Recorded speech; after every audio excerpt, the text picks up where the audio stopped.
Welcome to Akhil Priya classes. मैं हूं प्रियंका अखिलेश दीक्षित। और जैसे कि हम लोग कर रहे थे क्लास 8th का chapter number 7 conservation of plants and animals, जिसमें हम ऑलरेडी डिस्कस कर चुके थे कि डिफॉरेस्टेशन क्या होता है और डिफॉरेस्टेशन की वजह से कौन से कॉन्सिक्वेंसेस हैं जो कि हमें अपने डेली लाइफ में देखने पड़ते हैं, जिन्हें फेस करना पड़ता है, और कैसे ये डिफॉरेस्टेशन जो है एक थ्रेट हमारे लिए बनकर आ रहा है। सो आज हम डिस्कस करेंगे कि इस थ्रेट को हटाने के लिए, इसे ख़त्म करने के लिए, कम करने के लिए क्या क्या पॉलिसीज़ हैं, मेथड्स हैं जो हमारी गवर्नमेंट्स जो हैं इम्प्लीमेंट कर रही हैं। सो चलिए स्टार्ट करते हैं हमारा आज का टॉपिक, जिसमें हम पढ़ेंगे conservation of forest and wildlife. So सबसे पहले अगर हम बात करें कि कंजर्वेशन, ठीक है, कंजर्वेशन हम लोगों को क्या करना है, फॉरेस्ट और वाइल्ड लाइफ को कंजर्व करना है, उन्हें बचाना है ताकि वो ख़त्म ना हो। जैसे कि हम लोग सिर्फ डायनासोर का नाम सुनते आ रहे हैं और सिर्फ पिक्स में उन्हें देखते आ रहे हैं। सो अगर आप बात करें कि पर्सनल एफर्ट्स की, तो आप लोगों ने देखा होगा कि बहुत सारे लोग जो हैं गर्मियों के टाइम पे क्या करते हैं, मिट्टी के बर्तनों में अपने घर के बाहर आंगन में छोटे से बर्तनों में क्या करते हैं, जानवरों के लिए, पक्षियों के लिए पानी रखते हैं। तो वो क्या है, एक पर्सनल सा एफर्ट है जो कि हमारी सोसाइटी क्या अपनी अपनी तरफ से कर सकती है। और इस तरह क्या है, हर कोई जब ये छोटे छोटे प्रयास, छोटे छोटे से एफर्ट्स करेंगे तो क्या हो जाएगा, हम भी एक छोटा सा जो पार्ट है अपना कंजर्वेशन में रोल प्ले कर सकते हैं। सो उसके बाद अगर हम बात करें कि हमारी जो गवर्नमेंट एजेंसी है वो बहुत ज़्यादा टेक केयर कर रही है इस उभरते हुए थ्रेट के लिए, तो बहुत सारे क्या है रूल्स जो हैं, मेथड्स जो हैं, पॉलिसीज़ जो हैं हमारी गवर्नमेंट जो है इम्प्लीमेंट कर रही है, जिनसे हम प्रोटेक्ट कर सकते हैं, कंजर्व कर सकते हैं हमारे वाइल्ड लाइफ को और फॉरेस्ट को। सो प्रोटेक्टेड एरियाज़ होते हैं हमारे पास, जिन एरियाज़ में क्या किया जाता है, वाइल्ड लाइफ और फॉरेस्ट को हम लोग कंजर्व करते हैं। तो ये जो प्रोटेक्टेड एरियाज़ हैं, उन्हें हमारे पास 3 प्रोटेक्टेड एरियाज़ हैं, वाइल्ड लाइफ सेंचुरी,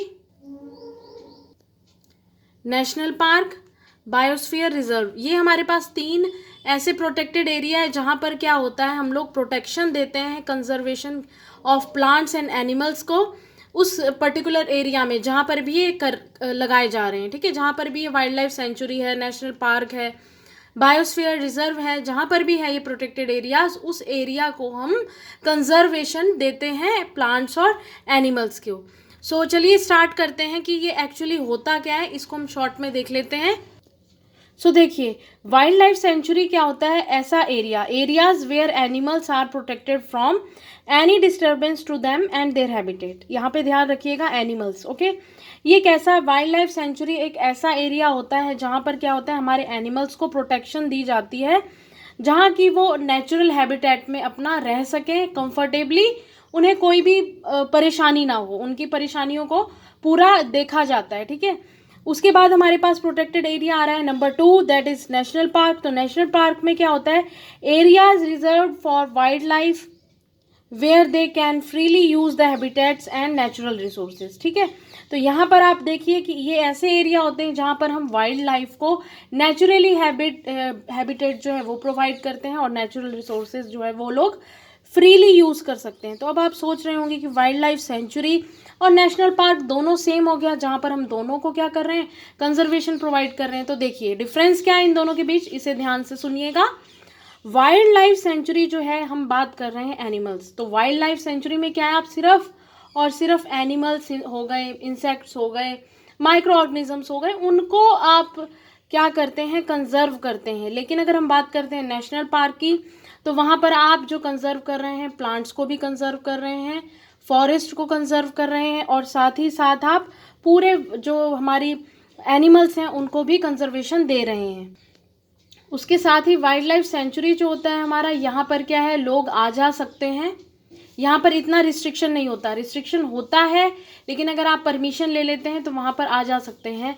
और वाइल्ड लाइफ सेंचुरी का एरिया जो होता है वो इतना वास्ट नहीं होता जितना नेशनल पार्क का होता है, ठीक है। तो अगर हम एरिया की बात करते हैं तो हमारा नेशनल पार्क जो है वो वाइल्ड लाइफ सेंचुरी से ज़्यादा बड़ा होता है, जहाँ पर क्या है, रिस्ट्रिक्शंस ज़्यादा लगी होती हैं, क्योंकि वहाँ पर जो वाइल्ड एनिमल्स हैं वो क्या कर सकते हैं, ह्यूमंस को नुकसान पहुँचा सकते हैं। तो इस वजह से यहाँ पर क्या है, रिस्ट्रिक्शंस लगी होती है सो आई होप कि आप लोगों को क्लियर हो गया होगा इन दोनों के बीच में डिफरेंस कि वाइल्ड लाइफ सेंचुरी जो है वहाँ पर हम एनिमल्स हो गए, इंसेक्ट हो गए, उन लोगों को ही कंजर्व करते हैं, लेकिन हम नेशनल पार्क में वाइल्ड एनिमल्स के साथ साथ प्लांट्स को भी, फॉरेस्ट को भी कंजर्व करते हैं।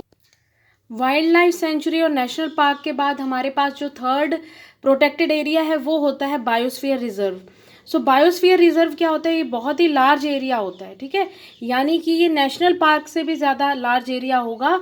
तो लार्ज एरिया होता है जहाँ पर हम क्या करते हैं, कंजर्वेशन ऑफ वाइल्ड लाइफ करते हैं, प्लांट्स की कंजर्वेशन करते हैं, एनिमल्स रिसोर्सेज की कंजर्वेशन के साथ साथ इस पॉइंट को ध्यान रखिए, यहाँ पर ट्रेडिशनल लाइफ ऑफ ट्राइबल्स की भी कंजर्वेशन होती है, यानी कि जो लोग ट्राइब्स में रहते हैं उनके ट्रेडिशंस को, उनके कस्टम्स को भी क्या किया जाता है, कंजर्व किया जाता है। तो वाइल्ड लाइफ सेंचुरी एक छोटा एरिया हो गया, उससे ज़्यादा अगर हम लें यानी कि जिसमें एनिमल्स और प्लांट्स दोनों का कंजर्वेशन हो रहा है वो नेशनल पार्क हो गया। और यहाँ पर बायोस्फीयर में क्या होगा, एनिमल्स के साथ प्लांट्स को भी कंजर्वेशन दिया जा रहा है और उसके साथ साथ जो हमारे ट्राइब्स में रहने वाले लोग हैं उनको भी कंजर्वेशन प्रोवाइड किया जा रहा है, ठीक है।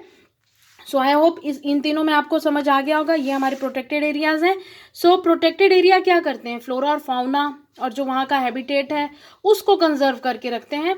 सो हमारे पास कौन कौन से प्रोटेक्टेड एरियाज हो गए, wild life sanctuary, national park और बायोस्फीयर रिजर्व, जो हम लोगों ने पढ़े, जो कि हमारी गवर्नमेंट ने क्या किया है, इम्प्लीमेंट किया है। और साथ ही साथ इस पॉइंट को आपको ध्यान रखना है कि जो हमारे वाइल्ड लाइफ सेंचुरी यानी कि जो हमारे प्रोटेक्टेड एरियाज़ होते हैं, इन तीनों प्रोटेक्टेड एरियाज़ में ना ही किसी भी आम कॉमन पीपल लोग जो हैं उनकी प्लांटेशन अलाउड नहीं है कि वो लोग जाएं और वहाँ पर प्लांटेशन करें, कल्टीवेशन अलाउड नहीं है, ग्रेजिंग अलाउड नहीं है। ग्रेजिंग मीन्स हो गया कि जैसे पशु चारा खाने के लिए जंगलों में छोड़ दिए जाते हैं तो वो अलाउड नहीं होते इन तीनों प्रोटेक्टेड एरियाज़ में। फेलिंग ट्रीज, हंटिंग अलाउड नहीं है, शिकार करना जानवरों का वो अलाउड नहीं है।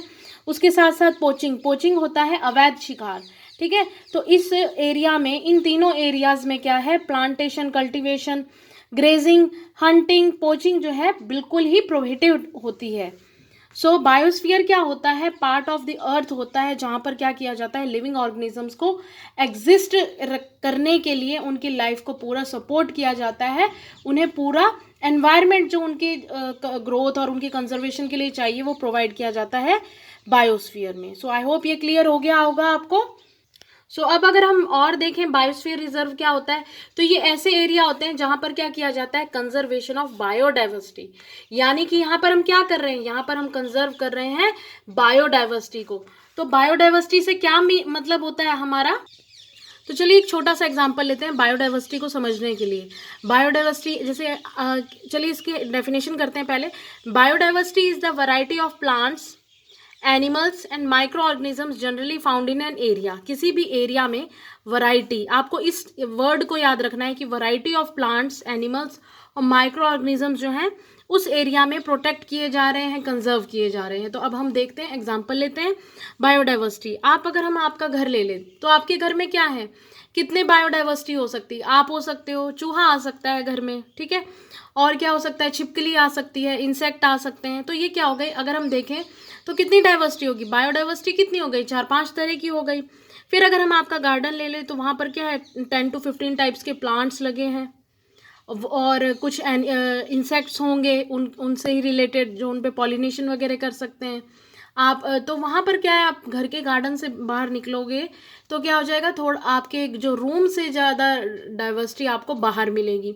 तो जो फॉरेस्ट होते हैं वहाँ तो 10,000 ऑफ लैक्स से भी ज़्यादा क्या होता है, प्लांट्स की वैरायटी है, एनिमल्स की वैरायटी है। सो वहाँ पर क्या है, बायोडाइवर्सिटी वहाँ पर हो गई ना, डिफरेंट टाइप की, यानी कि वैरायटी ऑफ प्लांट्स, एनिमल्स और माइक्रो ऑर्गेनिजम्स हमें देखने को मिलते हैं जंगलों में। तो उन्हीं को हमें क्या करना होता है, कंजर्व करना होता है। सो आई होप कि बायोडाइवर्सिटी का मीनिंग आपको क्लियर हो गया होगा।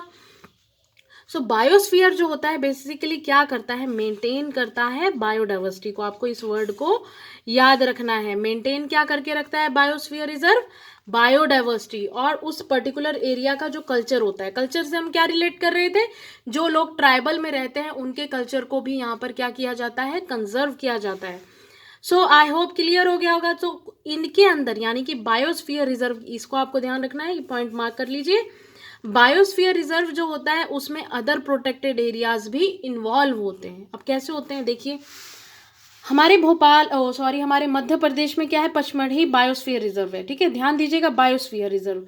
अभी हमने पहले पढ़ा था बायोस्फीयर जो है wild life sanctuary, national park और बायोस्फीयर रिजर्व में सबसे ज़्यादा एरिया में होता है। ठीक है, तो बायोस्फीयर रिजर्व है पचमढ़ी, वहाँ पर क्या है, एक नेशनल पार्क आ रहा है उसके अंदर, और उसके अंदर 2 वाइल्ड लाइफ सेंचुरीज भी आ रही हैं।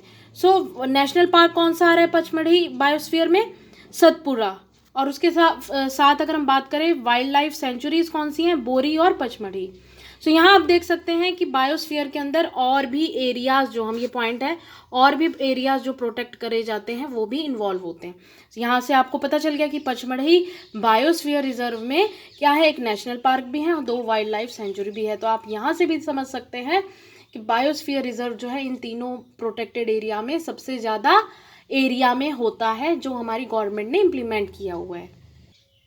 सो चलिए मैप के थ्रू समझते हैं इसको। यहाँ पर आप देख रहे हैं क्या है, सतपुरा नेशनल पार्क है। ठीक है, इसके अंदर क्या है, नेशनल पार्क आ गया, और उसके साथ में यहाँ पर 2 पचमढ़ी सेंचुरी और एक ये बोरी सेंचुरी, जो हमने कही थी कि 2 वाइल्ड लाइफ सेंचुरीज और एक नेशनल पार्क जो है इस पूरे बायोस्फीयर में आता है। सो आई होप ये आप लोगों को क्लियर हो गया होगा।